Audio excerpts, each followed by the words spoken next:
Welcome to the Spare Parts Racing Podcast, your podcast for all things motorsports. With your hosts, Sean Chavarella, Stephen Clary, and Taylor Moore. Hear that music? Hello and welcome to this week's episode of Spare Parts Racing. I'm your host, Sean. I'm Steven. And I'm Taylor. And friends, this week we have, I believe, quite a bit to talk about. We had another quadruple header actually this weekend of Detroit, Spain, and Nashville. Yes, I was getting there. I think I was like, shoot, no.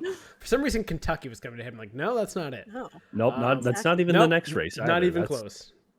Do they race in Kentucky? I actually don't know. I just remember the track, and that's why it... Anyway, moving on. Don't worry about that. We got a lot to talk about. We got those races. The return of Mad Max. We have the disappearing act of Lance Stroll. We have some courtroom drama to go over. Yes. And also, I would say maybe some NASCAR stuff too, in terms of... There's a lot of talk right now on Carson Hocevar that I feel like we can get into as well.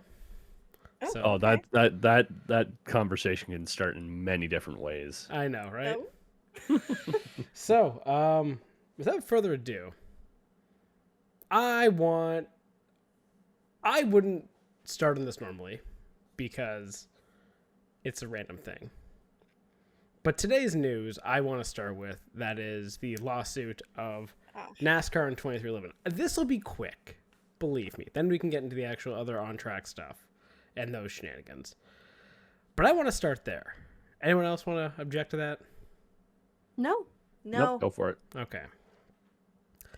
So today, in the ongoing saga of NASCAR versus 2311 and Front Row Motorsports, I don't know which appeals court this eventually got up to, but they basically now side with NASCAR saying 2311 and Front Row don't get a charter for this season. They have to race as open teams, and essentially NASCAR gets the charters to do whatever they want. So there's two things in this whole shenanigans. People are talking about the charter side of it and that injunction, and the actual antitrust lawsuit against NASCAR. These are two different things, technically. The injunction was essentially to allow these guys to race as business as usual while the, I would say, lawsuit continued. Right. NASCAR saying, no, you don't want to sign a charter, you don't get a charter, therefore you can sue us, but that's basically you're supposed to be losing as much money as possible. That's kind of what NASCAR's saying. I saw a lot of people online basically saying, oh, well, NASCAR won this, they're certainly going to win the antitrust lawsuit. Mm-hmm. I do not think so. I'm really hopeful that this goes against NASCAR in the lawsuit, and I kind of hope they have to, like, a big part of this lawsuit also is going to be having NASCAR open their books, make everything public, right. And essentially you are putting now the governing body of NASCAR against Michael Jordan, who Stephen, in your grand sports knowledge, is Michael Jordan a guy that liked losing? No. And his partner at 2311, Denny Hamlin, is he known to be kind of like a chill, dick, calm guy? Oh no. We're coming at the question two different ways. What he is, or is he gets not to the same area? Right. So you've just pissed off probably some of the more competitive guys in your sport, guys who also have pretty significant sponsor backing in their teams. I think they have Monster, they have McDonald's, Columbia's a big sponsor also. There's a lot there at 2311 to support them through this. Front Row Motorsports, I feel bad for.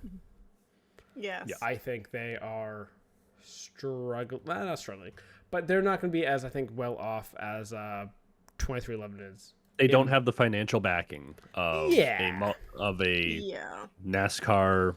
I was gonna say, you know what? You could say NASCAR legend. He's been around long enough and done it, and almost done enough. True. But like Michael Jordan. And Michael Jordan. You don't have that at front row. No. So that'll be interesting to see if one breaks off. Maybe that's also a strategy of NASCAR to basically force one to settle, then have the other one, hey, you're going at this alone. Do you really want to go alone against big bad NASCAR? So that'll be interesting.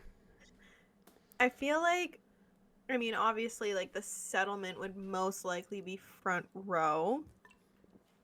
But I feel like Denny and Michael Jordan are just the dudes who would be like, you know what?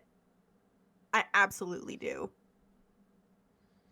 Yeah, it's not like Michael Jordan isn't known to go like all in every once in a while or something like that. Especially if they didn't have think that they gambling can debts. win, right? Don't Yeah. they have that lawyer that's like done this multiple times? Yeah, the guy who took on the NCAA for the NIL. NIL. Yeah, that's a pretty big firm to have behind you on this. Yeah. But what it means in the meantime for the rest of the season, they have to race open, which means they're not guaranteed spots at any track. Yeah. And also means NASCAR now has 5 extra charters Just sitting there. in their back pocket that they can give out Right. to anyone else, actually. Jeez. Or they can even form their own team, Right. which there was actually talk prior to the All-Star break, apparently, of NASCAR wanting to run its own team and car in the All-Star race, that a bunch of the owners said, are you out of your mind? Typical NASCAR. But now NASCAR could actually run its own. If they actually were serious about the idea, they do now have the ability to purchase their own charter, run their own team, and force one of these guys not to race every weekend. That's so shady, though. It's a lot of power back to NASCAR. And like it really Yeah. is a strong arm of 2311 and front row. Like it's trying to get them to basically back down. Yep.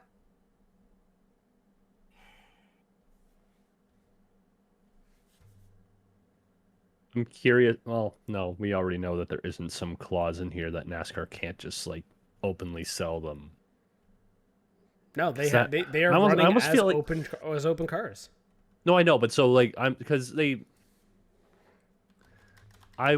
would think that there would be some thing in here where it says we will not let them race as charters this season. However, because the charters are still in dispute, you cannot openly sell them NASCAR or list them for sale and start getting bidders for it, right? Because they could technically do that now if they strip them. Yes. So I'm mildly surprised that's not a provision of this, because I would think it's more dependent on the antitrust part of this Yes. for the actual Now- charter ownership. On the flip side, let's say this goes all the way through the trial in December and everything happens and you have the whole off season is basically going to be dominated by this trial. This could mean potentially the payout to 2311 and front row is significantly higher, because you're also trying to fuck them out of money. Right. Like, this really seems like just two sides who are going to lock horns to the death. Mm-hmm. Someone's going down in this. It's either going to be NASCAR, or honestly, it might be front row, or 2311.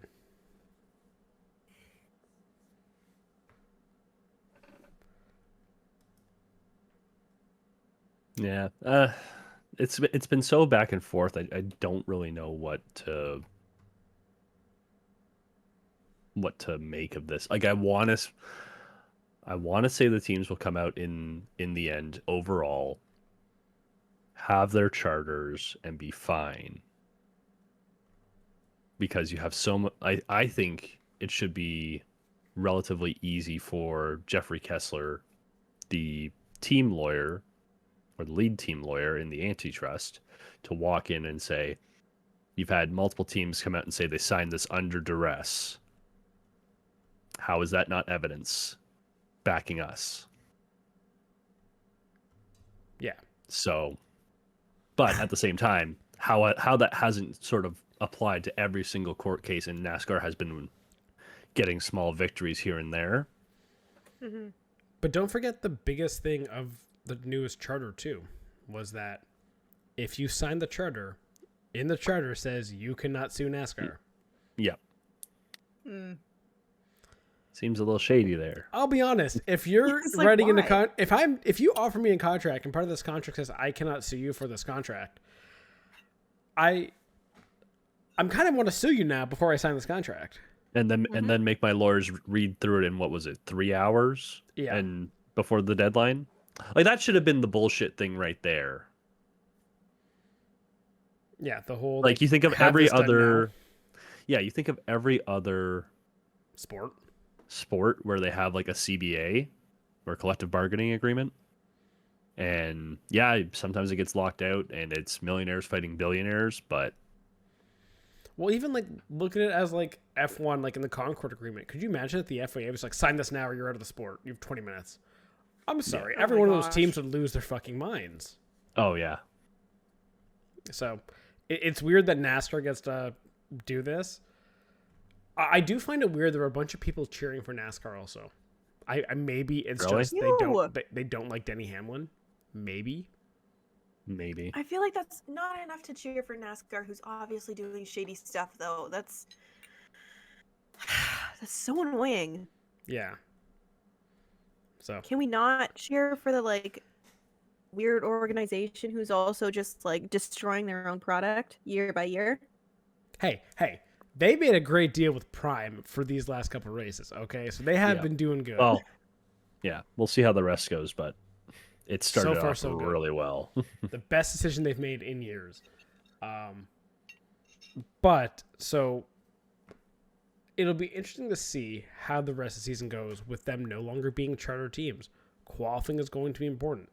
They might not make races if they don't have good cars or spin in qualifying or wreck or something. So there's a lot more pressure now on them to actually figure it out, which is, I think, unfortunate for those teams. But hey, it's Yeah. I mean, bright side, you got through the Daytona 500. That was probably going to be the toughest one if you were to race open from the beginning of the season Right. to make. You got through the Coke 600. You got through 2 marquee events. Talladega maybe is the last big one, or the last last Daytona one. Yeah, like I'm trying to think of where like open more entries would come in, and you got through again the 2 marquee events that I would, as a team owner in this situation, would care about the most. I think the big question marks are what NASCAR does with the other charters, if they are allowed to sell them or if they can do other shit and basically put more charter teams in. That's, I think, it's going to come down to, can they stay safe? Does NASCAR try to fuck around? Yeah. Congratulations to Justin Allgaier, Austin Hill, Sam Mayer, Jesse Love, and we'll say Sheldon Creed. You now all get full-time rides in Cup Series. Just grab the top guys in Xfinity. Yep. Nice. I kept the hands off Zillich for even then it doesn't really matter. Just take whatever combo of 5 and they probably try and take the best ones. Like maybe you get down to like Brandon Jones or someone. Harrison Burton comes back up. Also, I guess the statement from 2311 and Front Row Motorsports, lawyer. Yep. They said, we are disappointed by today's ruling by the Fourth Circuit Court of Appeals. That's who did it, apparently. And are reviewing the decision to determine our next steps. This ruling is based on a very narrow consideration of whether a release of claims in the charter agreement is anti-competitive and does not impact our chances of winning at trial scheduled December 1st. We remain confident in our case and committed to racing for the entirety of the season as we continue to fight and create a fair and just economic system for stock car racing that's free of anti-competitive, monopolistic conduct.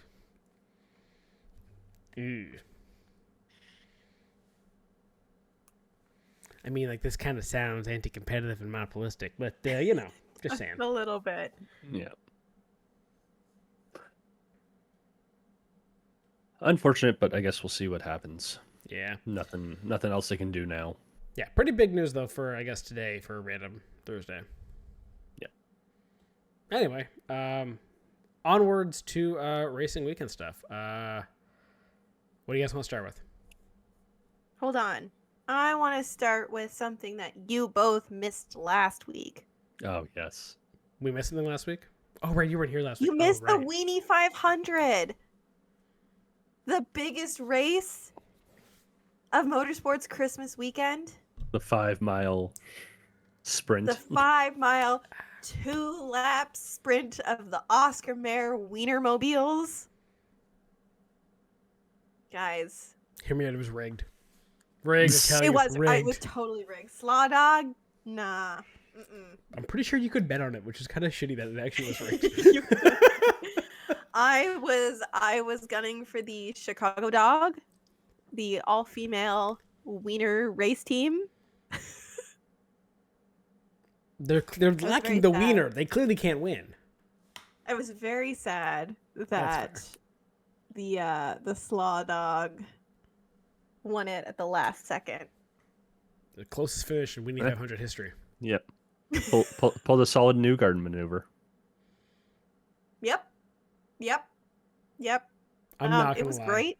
I was hoping someone would bin it. One of the weenies. Honestly.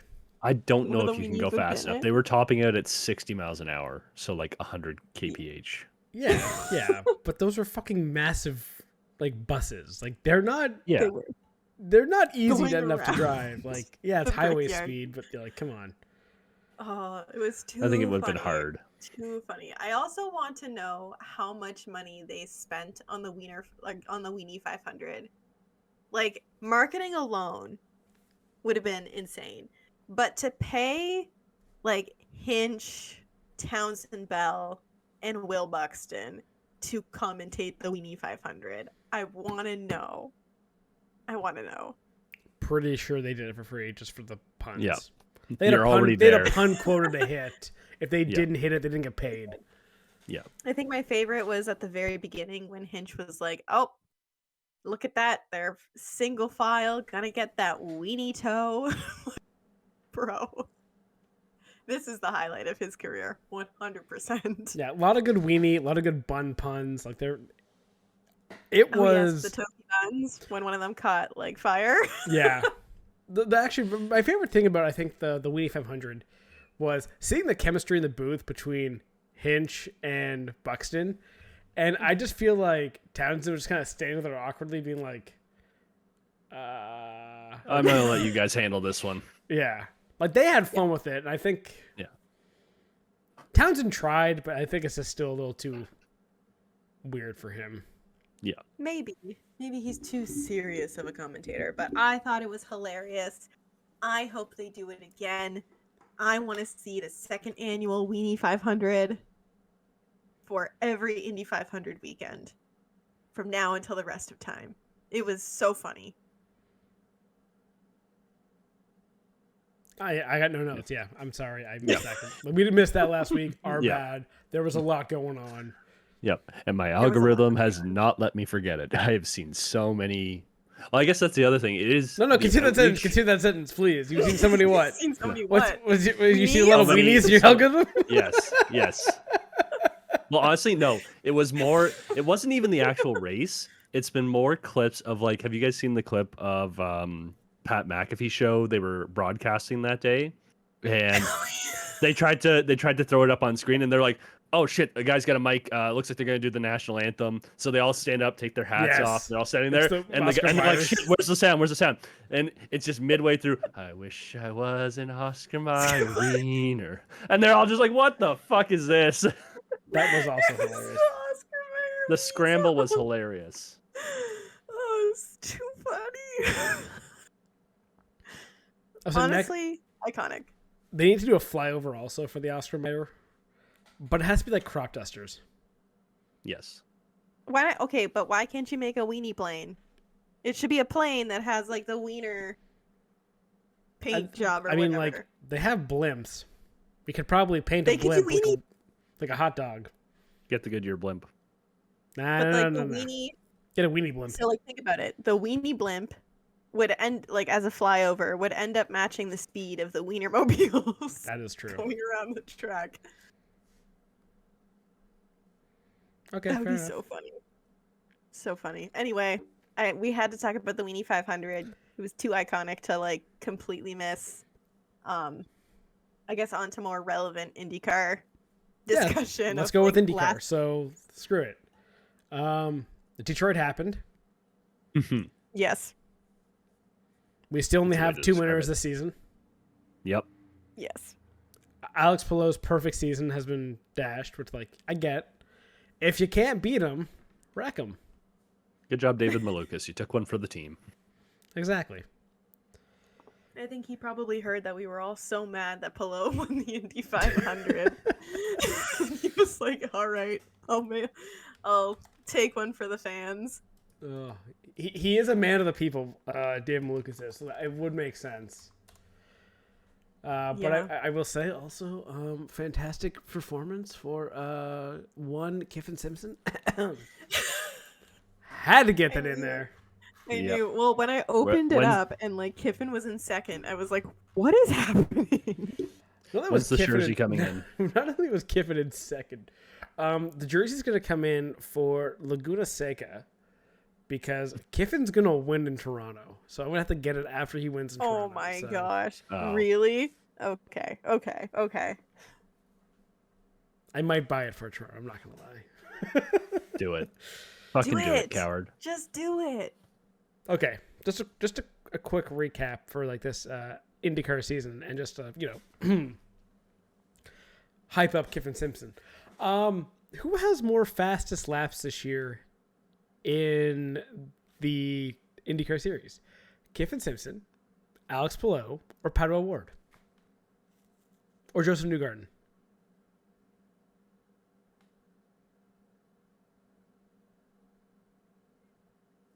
Harry wants to say you're going to say Kiffin Simpson because I feel like you wouldn't bring it up otherwise. Well, actually, it's a tie. Kiffin Simpson and Alex Palou both are tied for the most fastest laps, which are 2 each, And therefore, Kiffin Simpson is as good, if not better.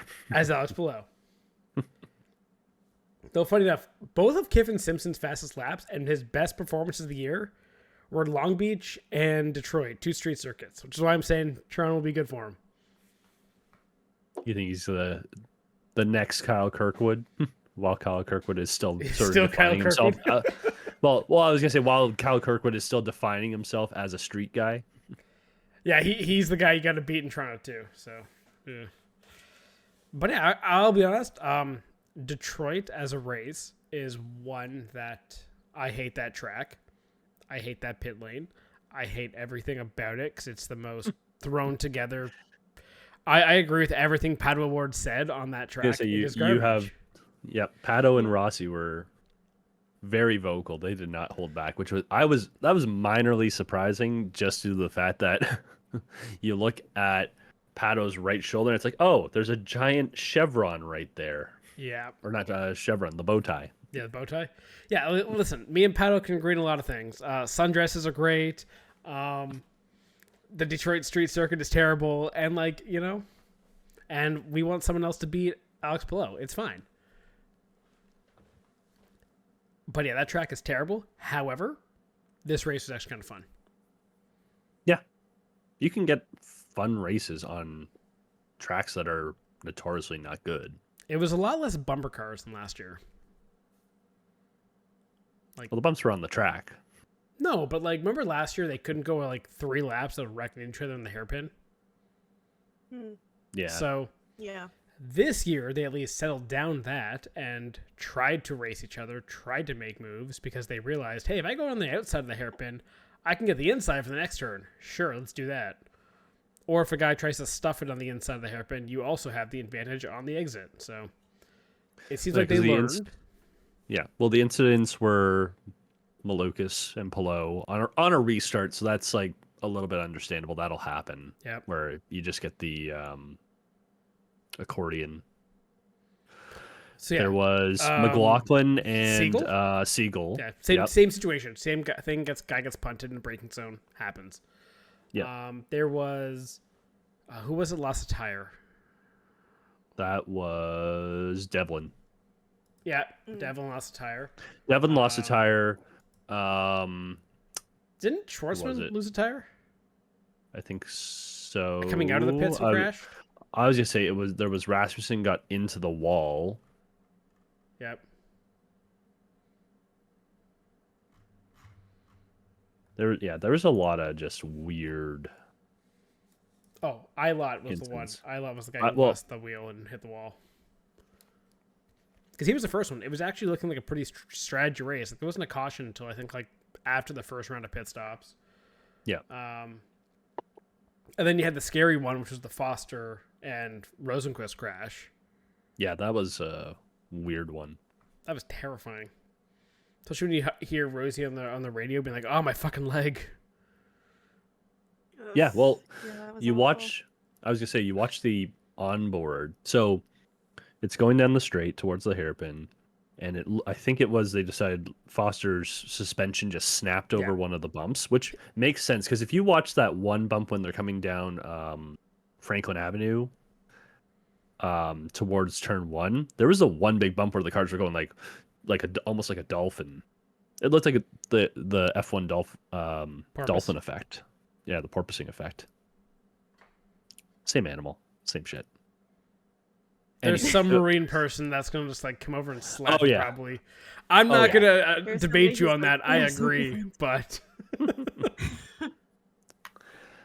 but yeah, and the scary part with Rosenquist is the fact that you watch how slow he was going into that hairpin, and then just the sudden acceleration. Yeah. And Foster was just a passenger for 100%. I don't know, 500 meters. Well, the worst thing, like his suspension failed. He went hard right into the wall on the part that's the cutout. Yeah. Like, how does he not hit the flat part, but instead hits the little angled part, just the right amount to send him basically right at the back of Rosenquist's car. It's like, wow, you couldn't have that go any worse. Yep. And then Rosenquist hits the outside wall and just dead stop. I feel like in that corner, in that runoff area, coming down that straight, they should have more tires there. Probably a little bit. Wouldn't hurt. Because, he hit that hard. But thankfully, everyone was good. Everyone was fine. It set up a fun finish to the race where you had Czech's notes, Santino Ferrucci leading on the restart. Ew. Surprisingly not an oval. Surprisingly not an oval. I would oval. Yes. I would be like, yeah, that sounds right. Or his car plausible. was found to I be won't say illegal, right, but whatever. Yeah, we can get into that in a second. But Oh, fucking we will. Why is that fine? But anyway, yeah. So Ferrucci had to fight off Kirkwood, or couldn't fight off Kirkwood. He got by, but kept Herta and Power behind him. Yeah. Well, I was going to say the surprising part with Kirkwood as well was the fact that he did the last 20 laps with a broken front left wing. Yeah. Just dragging that thing. Like, thankfully it wasn't fully dragging, but yeah, that thing was bouncy. Sometimes I feel like for IndyCar, like the wings are really just for show. Half the time it's like, oh yeah, damaged wing. We're just gonna let this happen. No loss of speed. The guy can still go and win the race. Really. Let's just put the super speedway front wings on here. Why don't we? Yep. Like, hilarious. Gotta make weight. Yep. So it was actually a pretty entertaining race. But yeah, the Ferrucci penalty or whatever. Yeah. So why is that not a DQ or like a back of the pack or some bullshit? Oh, Yeah, so it was what? So there's two sets of rules or two different rules where only one was actually broken, right? his driver, no car or anything, driver plus ballast weight was 2 pounds under the 185 minimum limit, right? Mm-hmm. But they said the car was 10 pounds over. So theoretically, no advantage from a weight perspective. Right? I'm just so However, that way it's fully like the infraction is just on him as a driver plus the ballast did not make 185. This is why you are penalized. there's a reason you also have these things in place is so that drivers are not incredibly like starving themselves to be as thin as possible. Yeah. And then just adding ballast to create performance. There's a reason you have these things and these rules. I say a driver's underweight. Yeah, well, you should definitely punish that because you don't want your drivers being underweight. Yeah, it's the same thing. Did the bonded attenuator add any performative advantage to the Penske cars in Indianapolis? No. Is it still a broken rule? Yes. Yeah. Ferrucci and the car were theoretically 8 pounds over the minimum weight. They should technically be fine. There is no advantage for being underweight. However, there's a reason, like you said, that there are two separate rules. Mm-hmm. So, but yeah, it is odd that there isn't some. So he was docked his points, right? Got a fine. But was allowed to keep second place. That's just so pandering to him, and it's like, yeah, it just shows so much inconsistency. After IndyCar's like, yes, we're going to establish a new separate rules officiating group for 2026, and then you have someone who breaks the rules, and your penalty is like, some points and fines. Yeah. Like I can understand points and fines for like technical stuff. But like I feel like this one, like it is still a problem. I don't know. Now I'm trying to convince myself that maybe it isn't that bad. I don't know. Like I have a feeling like we'll hear something because we go to where is it next? It's an oval, Isn't it? Oh. Yeah. So June 15th. So that's next weekend. I'm sure we'll get some sort of press thing outside of what's already been released. Yeah, pretty much. So,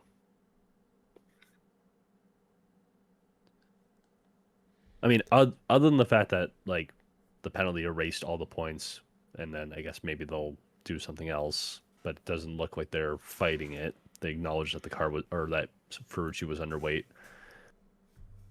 Great day for that team, going from 21st to 2nd. Yes. Herta fell back a little bit. Oh well. Anyway, Power just didn't have it at the end, and then Kiffin Simpson rounds out top 5. Great race for him. Fantastic. As we said. Great race for him. We also had in Detroit IMSA. Oh yeah, that's right. Finally, some motherfuckers beat Porsche. Not just one car, 2 cars. Nice. Acura won, beating the Porsches, and also checks notes again. Cadillac gets second. Usually Cadillac's cursed, so surprising that they actually got a podium there. And the Porsche number 6 was third, with Porsche number 7 being fourth. So, 2 guys could finally beat a Porsche. Thank God. Yeah, and then on the GTD side, nice little FU to Chevy. Ford won on that that one. So I'm sure Chevy is really happy of this weekend that Honda won both top races, and in the other series, Ford won. So great event, Chevy. I'm glad you're having this in your backyard. Please, send this either to Michigan or back to Belle Isle. Yeah. Michigan. I don't think Yes. anyone wants Belle Isle. Yeah, the conservationists will get really angry if that happens again. Yeah. So, yeah, that's kind of all I got for the IMSA side. What's next then?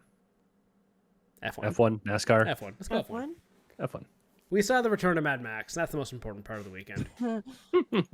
Yes. So, as to no one's surprise, McLaren won 2. Ferrari got a podium. Good for you, Taylor. I was very happy. Were you? Yeah. Yeah, that's fair. Kind of lucked into that one, to be honest. Yes, very much so. But it was still good. That's fair. And yeah, like, honestly, this race was pretty good, I thought. Spain. You had multiple strategy. You had pit stops throughout the whole thing. There seemed like a moment where actually, like, Max may have been a threat to the McLarens. And then Max and Red Bull botched the final strategy call. Off of botched, I think, is a little harsh. They didn't really have an option. The option was stay out. Right. Yeah. The option is stay out, And then, have the track and then position, hope- both on yeah. soft tires. You know And then Max hope for can the best. defend 100%. and then hope for the best. Yeah. Yeah. Like, realistically, the McLarens probably get by. You maybe hold on to third, fourth. But, like, if you had, I think they had 6 laps to go at the restart. How much are you going to lose on 5-lap different tires when we saw those tires go 20-something laps? Yeah. You know, like, and you're on low fuel now, so you can really push them. Yep. That I thought was a huge blow that Red Bull did. If they just stayed out and said, F it, we're going to run with this. The better thing is also then they have to get by you. And we know Max defends like an asshole. Yep. Yeah. Just ask George Russell. Defends a position while getting it back. Yeah. Yeah, Like, that realistically, whole thing. the McLarens probably DRS their way down the main straight. Not much you can do there. That was the passing zone of the weekend Yeah, for 100%. most of it.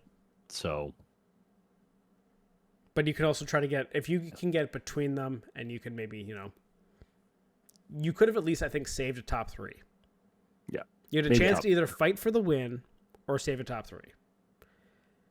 And then they put him on hards. He botches the start, nearly wrecks it on the restart. Leclerc gets by him, gives him a touch as he gets by him, which I think also set off. Like, thinking of, like, Max's, like, anger level, it was, let's say, like, it's a simmer. He's like, oh, okay, it's a good race. Safety car. What the fuck are we okay. doing now? Then you get, okay, here's hard tires. What the fuck am I on hard? These tires haven't run the whole race. Why am I in hard tires? Nearly wrecks in the restart. Oh, fuck, these tires are shit. Leclerc gets by him. Leclerc hits him. God damn it, what the hell? Russell tries to get by him. He puts on the aggressive defense, then gets told, hey, let Russell by. When he's told let Russell by, he's at an 11, I'm pretty sure. Yep. Yeah, definitely. So mean, he lets so Russell are we by, really and then he going slams to- into Russell. So He slams into Russell? Interesting. Okay. what? What, Max? Are you saying Max didn't hit Russell? You're saying Russell turned No, I'm into saying him? that Russell turned into him. If you watch the video, Russell turned into Max. No, he didn't. Yes, he did, and even Lando says that. Wait, the one When like in the Lando corner? watched it back.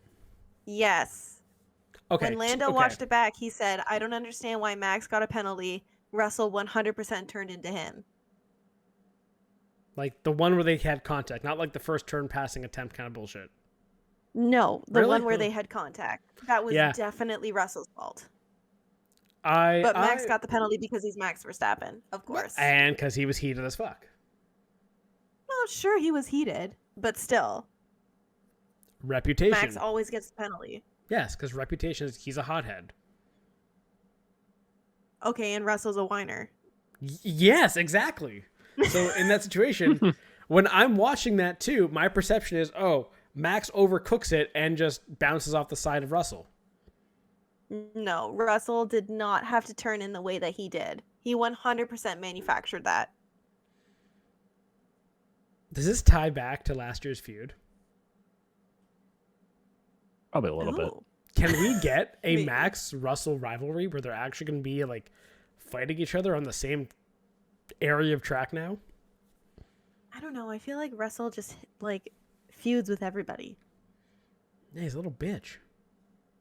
He is. He likes He to so complain. is. Hey, if it works, it works. I'm not going to say anything. So, like, you know. They're only 26 points apart in the standings. That's kind of fun. They could be fighting for third. Because barring a collapse, but one of the McLarens will have it.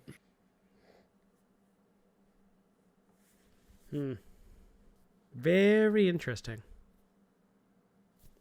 But yeah. What other big news out of that race? Hulkenberg P5.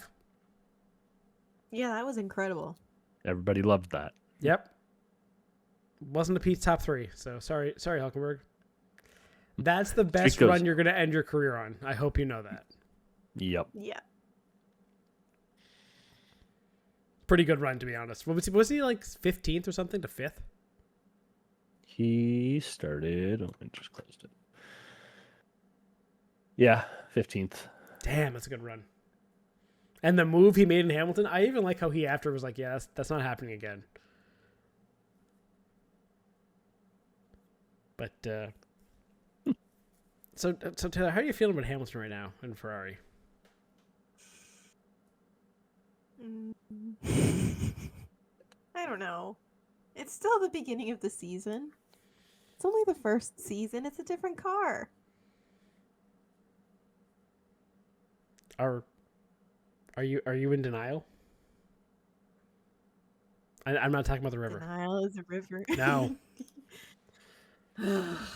No. Yes. I'm always in denial. What are we talking about here? It's Ferrari. That's true. I feel like whoever Hamilton's race engineer is should just have like an accident. They all should. He seems so fucking inept. Did you see the clip of him telling Lewis, "Oh, if that issue isn't fixed, like we should retire the car," and then Hamilton goes back like, "I just said it was fixed." Oh my gosh. Oh my gosh. It's so Maybe bad. the start of the season, Ferrari's in peak mid-season form. Honestly, Leclerc's doing pretty good and actually making good strategy calls. His side of the garage is in order. Well, Lewis's he's also side. had Leclerc's had how many years at Ferrari dealing with this? Yeah. So I think he's finally at the point where he's learned how to manage it on his own. Lewis has had competency for over a decade. So I think it's going to take a lot of growing pains for him to get used to how things are not so great on the strategy side at Ferrari.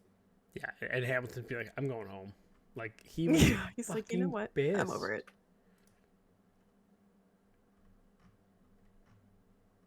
So it wasn't, I would say, the greatest race of the season. However, the drama off the track and on of like the shenanigans, like this is like a peak Drive to Survive. Like you want them to be like, you want them to be with Red Bull. You want them to be with Ferrari. You want them to be with, let's say, Mercedes, because Kimi Antonelli had a failure. I want to see him with Aston Martin because 1, Fernando, fucking fantastic race. 2, Lance, where'd you going? Lance. And allegedly, I don't know if you heard any of the rumors of that one. What happened to him? No, I thought didn't he mess up one of his wrists or something? Yeah, apparently hurt himself. Then this is the alleged was that he kind of threw and like hit a wall and stuff after qualifying. Like he like punched a wall in the garage and like fucked his hand up. And it was going back to that injury from 2 years ago when he fucked his wrists up. Yeah. Oh, in the bike accident or whatever? Yeah. So he did something apparently after qualifying because he was angry and did something to aggravate and make it worse. Again, that's allegedly in the garage. He may have stormed out and was angry.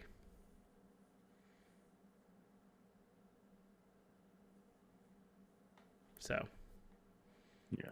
now it's in question if he races in Canada. Or again. Why again?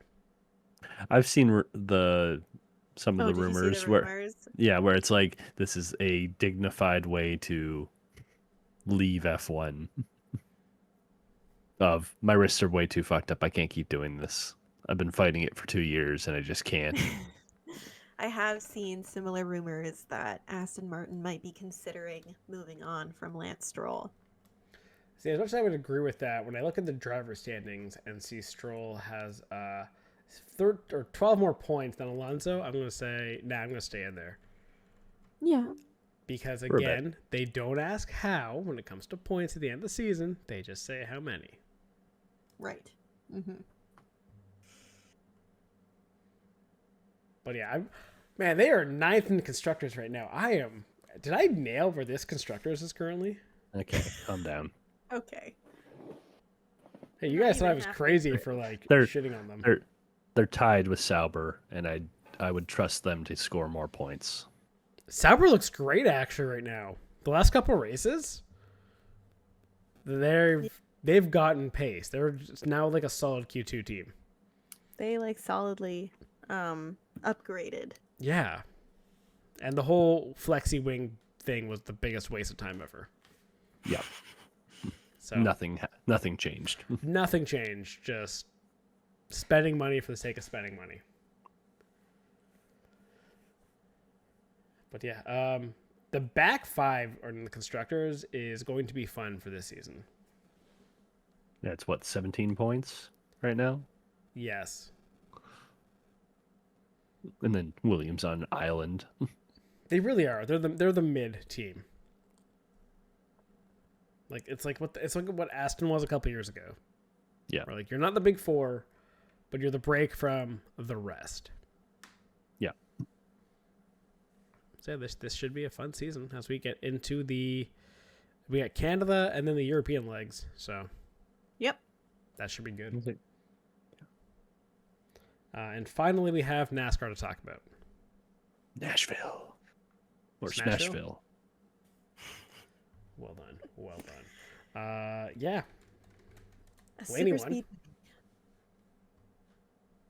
So, Blaney. About time. about freaking time. I know. Finally, some good luck for him. We're just talking about Alonso scoring his first points and Blaney gets his first win. Yeah, I mean he's looked great this year, but he's also had terrible luck. Terrible. Yeah, the two unluckiest guys I in know. all I'm of like, who am I motorsport. talking about? Is it Alonso or is it Blaney? Who knows? Yeah. So, good for Blaney. Good for Penske to get a win. I think. You know, after the month of May they had, that wasn't so good. Yeah. After the cheating What? in IndyCar? What mudda? What cheating? Says every Penske fan out there. All 3 of them. Yeah. Blaney won. Hocevar second. Hamlin third. Ford, Chevy, Toyota. How you like to see it. And yeah, people are starting to talk about Hocevar in some fun light, I would say. Oh. Steven, how do you want to go about this? You said it was going to be interesting how you have this conversation. Because there was also, I know, was it people were starting to point out, hey, Chase Elliott has not been doing that hot. He's got the same amount of wins over as Alex Bowman basically since he broke his leg. Yes. And that was 2 years ago. Yeah. So the top like dogs. 70 odd races. The top dogs in Hendrick are Byron and Larson. Yeah. It is not a 3-headed monster. No, anymore. it's 2-headed is- monster and like 2 puppies or something. Yeah. Which is weird to say because Chase Elliott is 5th in points right now. He's consistent, but he just doesn't fucking win. Yeah. Which is not what you want when you're Hendrick. You want wins. Yeah. Like, thank God Chase Elliott got a championship already, or else, yeah, people would be calling him like Mark Martin 2.0. Yeah. Doesn't win, but he is there. He is always top 10, consistent, Mr. Consistent. But yeah, it's just, he's there. So are you saying then Hocevar should replace him? Is that what you're kind of throwing out there?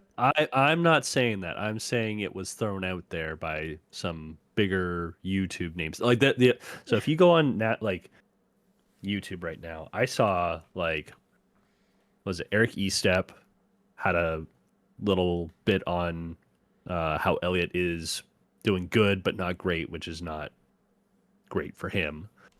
There was, I think, Iceberg did a video on it. Like, they're talking about it now. It's starting to be talked about. It was before. It was like, yeah, you know what, it's fine. You know, he broke his leg. That's not an easy recovery. It takes a lot longer than you think. Blah blah blah. But now it's like, what's the excuse now? Again, to your point, he's 5th in points. He's 3rd on his team. Yep. Like, that's kind of nuts. Yep. So the thing was, hey, if we put Carson in the car, can he do better? First of all, yes or no? Stupid fucking thing to say. Why would I replace my golden goose of Chase Elliott, popular driver in NASCAR, with Carson Hocevar, who is starting to piss off a lot of people? Yeah. Personally, I am actually a big fan of Hocevar, or Hovercar, as I used to call him. Yeah. Every time I see his last name, I just thought Hovercar. Listen, he's going to get a win. I hope so. He's right on the bubble right now, points wise. Yes, he is. He is right now the epitome of the young checkers or wreckers guy. Yeah. Like, but it's fun to watch. And didn't like he doesn't give a shit. Didn't he get into Stenhouse? Oh yeah, he did. But again, the argument is, well, he has a run on you, and you're just gonna block him like that. Yeah. Hocevar's not gonna lift. Yep. If you're gonna try and cut a guy's nose, yeah, fuck him. That's the risk you take. So honestly, I like that. I like that attitude. So I'm a fan of it. I think go for it. Yeah. I think if you're go ahead. I think we're gonna say the same thing. If you're replacing a Hendrick driver, it's Bowman. Elliott, it should be Bowman. 100% Bowman. Because Bowman's shown flashes. His consistency is less obvious. I'd say he's been doing better, but I would still say he's the odd man out. Yes. I don't know why you would keep him over Elliott, and that's to say Hendrick gets a little spooked and says, "No, we got to," or they want to get the jump on grabbing a guy out of a smaller team like Spire and saying, "Nah, we're going to put him in good equipment and pay him well and see what he can do." Yep. So how old's Bowman now? He's still only like 26, but no way. Bowman's 32. Is he? Yeah, Jesus. I just looked at that. He looks a lot younger. Hocevar's 22. Where do you want to hitch your wagon? 22-year-old up and comer. You got like Byron Larson, and that's the other thing. Right now in the sport, who else would you want a young driver to learn from? Byron and Larson are like easy two candidates. Yeah, Larson's if they were extra sensitivity training, so like, you know. Yeah. I was gonna say, even if they were on separate teams, yeah, you could still make an argument to join one of those two teams. They're on the same team with Chase Elliott. You could join Gibbs too. Gibbs would be a good one. I think it's funny. Like, I'm shitting a little tougher, but like I'm shitting on Elliott. Okay, he really isn't having a bad season. There's so many guys who are having worse seasons than him. No, and it's not so much this season in itself. It is the last 2.5 years of the guy can't win a race. That's fair. He used to be like every other Hendrick driver. You pencil him in for 3, he might get 4, he might get 5. He's been garbage since the new next gen car came in.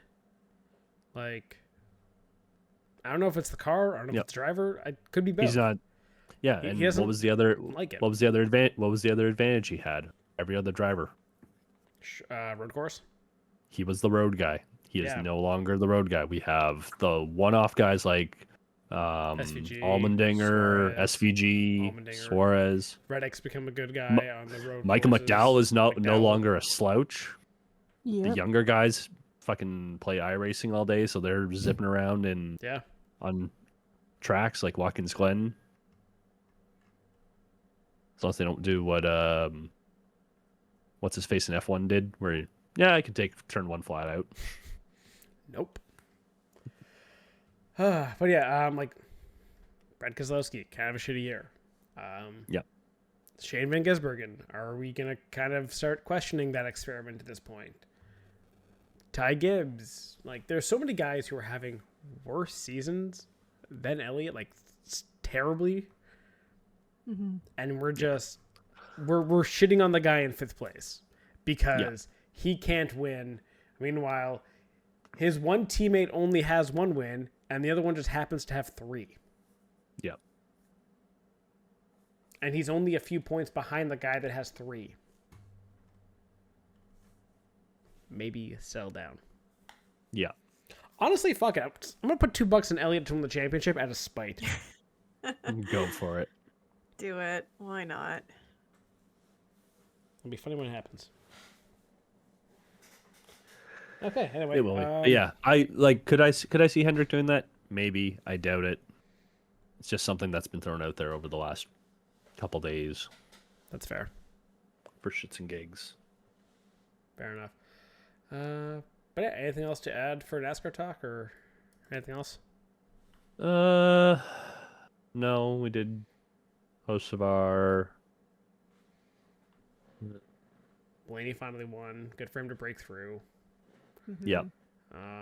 Yeah, I wouldn't say there's anybody else super notable here. Like Keselowski, after finishing top 5 in Coke, is back down to 23rd. So. Blind Squirrel found a nut. Yep. But yeah, I don't know. Bubba. So you had Bubba, Jones, Larson, Reddick, Bell rounding out your top 10. Eric Jones has had a good couple of weeks actually. Mm-hmm. So. Zane Smith finishing P13, not bad. That's fair. Cole Custer 19th. Yeah. Oh, so back on the Hosfar thing. We did kind of mention at the start of the year, did we not, about like Spire? Yes. Yeah. And we said, you know what, I'd watch out for them. And I love when we kind of are right, you know? So Like how we said that, I'm the only person that said, yeah, Spire might win a race. I think we said they'd be good. I think you had them as winning a race. I said they'll be competitive. Yeah. I mean, Hostvar's coming close to getting me that 1 win. That's fair. I think we should finish off with one last thing, and that is let's go over our Indy 500 Motorsports Christmas predictions. Oh, I'm surprised you're the one that wants to go over it. Listen, I want to rip off this Band-Aid so that you cannot save it for a day where I am flying high. Let's get this over with. So a reminder, we pick 1 from the top 4 F1 teams, 1 from basically F2 or the bottom half of the F1, 2 for NASCAR, 2 for Indy. Lowest score wins with final positions. Sean came in with a whopping 137, which for reference, That has to be like what was last year?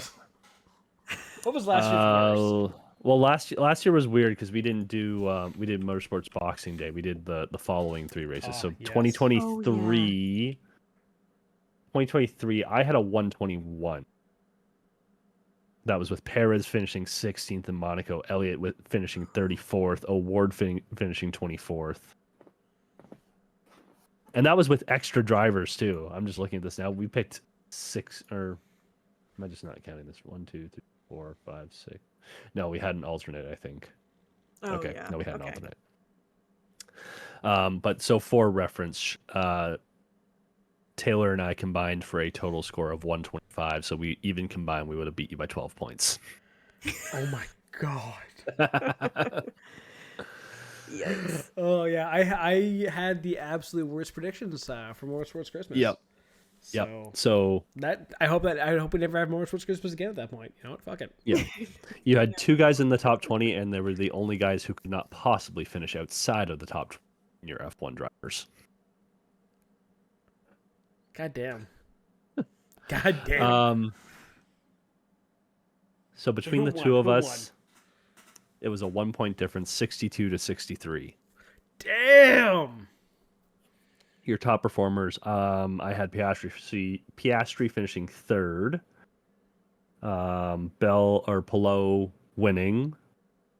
Bell finishing 8th. Taylor had Byron finishing 2nd. Award finishing 3rd. Hamilton finishing 5th.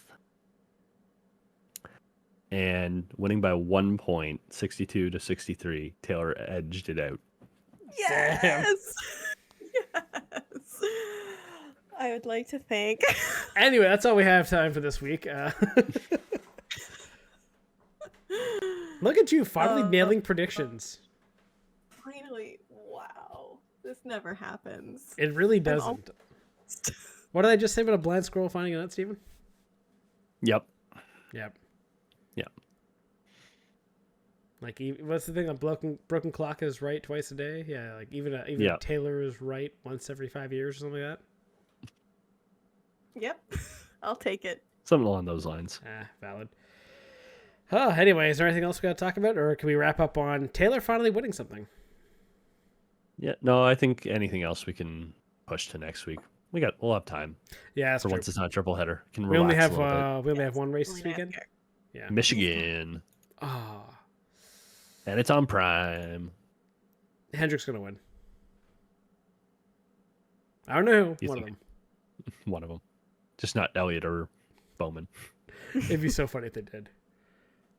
Anyway, on that fantastic note, thank you very much for listening to this week's episode.